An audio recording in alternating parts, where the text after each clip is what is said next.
జీవపూట పరముకు నడిపించు బాట యేసయ్య మాట జీవపూట. Praise the lord. మీ అందరికీ నా వందనాలు. మరి ఉదయకాలపు దీవెన ఆశీర్వాదాలు దేవుడు మీకు మీ కుటుంబాలకి దేవుడు అనుగ్రహించిన గాక. మరి ఉదయకాల సమయంలో మరి మీ అందరూ కూడా ఎలా ఉన్నారు, బాగున్నారా? ప్రతిరోజు వాగ్దానాలు చదువుకుందాం. యేసయ్యతో మాట అనేటువంటి ఈ కార్యక్రమం వీక్షిస్తున్నటువంటి మీ అందరికి కూడా మరి ఒకసారి ప్రత్యేకమైన వందనాలు.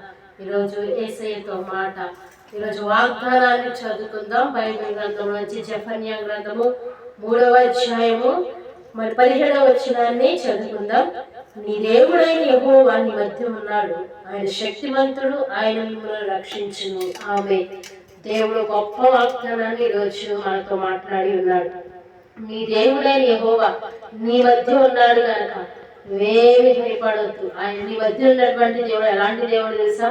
చాలా శక్తివంతుడు, ఆయన చాలా గొప్ప దేవుడు. ఆయన నీ మధ్య ఉన్నాడు. నువ్వు అనుకోవచ్చు, నా మధ్యన ఎవరు లేరు, మరి నాకు తోడెవరు లేరు అనుకుంటావు, కానీ నీ మధ్యన ఉన్నటువంటి దేవుడు సామాన్యమైనటువంటి దేవుడు కాదు, శక్తివంతుడు. ఆయన బలమైనటువంటి కార్యములను దేవుడు జరిగించే దేవుడు. కాబట్టి ఉదయకాల సమయంలో నీ మధ్య ఉన్నటువంటి దేవుడు శక్తివంతుడని నమ్ముతున్నావా? ఆయన శక్తి కలిగినటువంటి దేవుడు, గొప్ప కార్యాలు, శోర కార్యములు దేవుడు జరిగిస్తాడు. ఈరోజు వాగ్దానం దేవుడికి ఇస్తా ఉన్నాడు. ఆయన శక్తివంతుడు, ఆయన శక్తి కలిగినటువంటి దేవుడు నీ జీవితంలో గొప్ప కార్యాలు, శక్తివంతమైన కార్యాలు నీ కుటుంబంలో, నీ జీవితంలో దేవుడు చేయునుగాక. ఆమేన్. ప్రార్థన చేసుకుందాం. నాతో కలిసి మీ అందరూ కూడా ఏకీభవించి ప్రార్థన చేయండి. మీ అందరి వరకు నేను ప్రార్థన చేస్తా. ప్రార్థన. మహాపరిశుద్ధులైన దేవానికి వందనాలు, స్తోత్రాలు తండ్రి. నాయన ప్రభువా, ఈ ఉదయకాలపు దీవెన ఆశీర్వాదాలు బిడ్డలకి, కుటుంబాలకి దయచేయండి.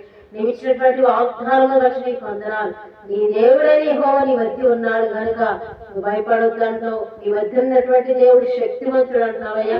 మరియు చాలా మంది కూడా అధైర్యపడతా ఉన్నారు ప్రభా. వారి మధ్యన ఉన్న దేవుడు అయ్యా, వారితో నివసించే దేవుడు ప్రభా. ఈ యొక్క నేను వాగ్దానం ఇచ్చిన ప్రతి వారి జీవితంలో, వారి మధ్యలో, వారి కుటుంబం మధ్యలో, భార్యాభర్తల మధ్యలో, వారి బిడ్డల మధ్యలో మీరుండి సమాధానమును, నెమ్మదిని దయచేయండి నాయన. ఈ వాగ్దానం ప్రతి వారి జీవితంలో నెరవేర్చబడటానికి సహాయం దయచేయండి. ఉదయకాల సమయంలో ఎంతమంది ప్రార్థన ఏకీభవిస్తున్నారో బిడ్డలందరినీ కూడా దీవించండి. ఆరోగ్యాలు దయచేయండి, దీర్ఘాయువులు, గడుపు సంవత్సరాలు దయచే ప్రభా. మరి ఎంతో మంది నాయన జ్వరాలతో బాధపడుతూ ఉన్నారు నాయన. మనం అనేకమైన చోట్ల రకరకాల జ్వరాలు ప్రభా మరి పీడిస్తూ ఉండగా ఈ నామంలో ప్రతి జ్వరము గద్దించండి నాయన. ఎవరైతే జ్వరాలతో బాధపడుతారో, బలహీనతతో బాధపడుతారో వారికి స్వస్థత, విడుదల, నెమ్మదిని దయచేయండి నాయన. పనులకు వెళ్తున్న బిడ్డలు తోడై ఉండండి, స్కూల్కి, కాలేజీలకు వెళ్తున్న బిడ్డలు తోడై ఉండండి నాయన. ఎవరైతే ప్రార్థన ఏకీభవిస్తున్నారో, వారి హృదయంలో ఏవైతే అనుకుని మనసులో ఏకీభవిస్తున్నారో వారి యొక్క అవసరతలన్నీ నామములో తీర్చబడటానికి సహాయమును దయచేయండి. ఈ దినమంతా మీరు తోడై ఉండి నడిపించి సహాయమును దయచేయమని యేసయ్య నామమును అడిగి వేడుకుంటున్నాము తండ్రి. ఆమేన్, ఆమేన్, ఆమేన్. మీ అందరికీ నా వందనాలు.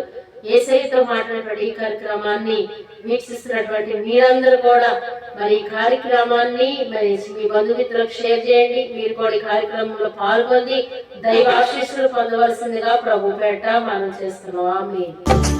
దీపం వలె వెలిగించును